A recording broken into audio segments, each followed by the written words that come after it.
Party युवा मोर्चाचे प्रदेशाध्यक्ष कृष्णराज माडिक यांच्या संकल्पनेतून आणि कोल्हापूर महानगरपालिकेच्या पुढाकारातून विशेष निधीतून कोल्हापूरमध्ये आज पहिलं एअर कंडिशन असणारं उलू महिलांसाठी म्हणजे वुमन्ससाठी टॉयलेट याची आज सुरुवात आणि उद्घाटन त्याचं झालेलं आहे। 2 ठिकाणी आज शहरामध्ये सुरू केले, 5 ठिकाणी आणखीन आपण कृष्णराज माडिक ते करणार आहेत। तुम्ही बघू शकता अतिशय सुंदर देखणं टॉयलेट, म्हणजे याला टॉयलेट कोण म्हणणारच नाही। एखाद्या 7 स्टार हॉटेलप्रमाणे त्याच्यामध्ये स्वच्छता आहे, एअर कंडिशन आहे, शिवाय बुटीक एक तिथं दिलेला आहे। महिला बचत गटाच्या माध्यमातून तिथं वस्तूंची विक्री होईल आणि त्याच्या नफ्यातून याची स्वच्छता केली जाईल।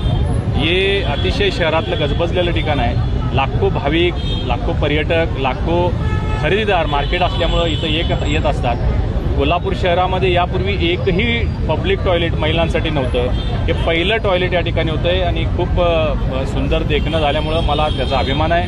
कृष्णराज माडिक आणि उलूच्या सर्व टीमचं मी मनपूर्वक अभिनंदन करतो आणि त्यांच्या या प्रकल्पाला शुभेच्छा।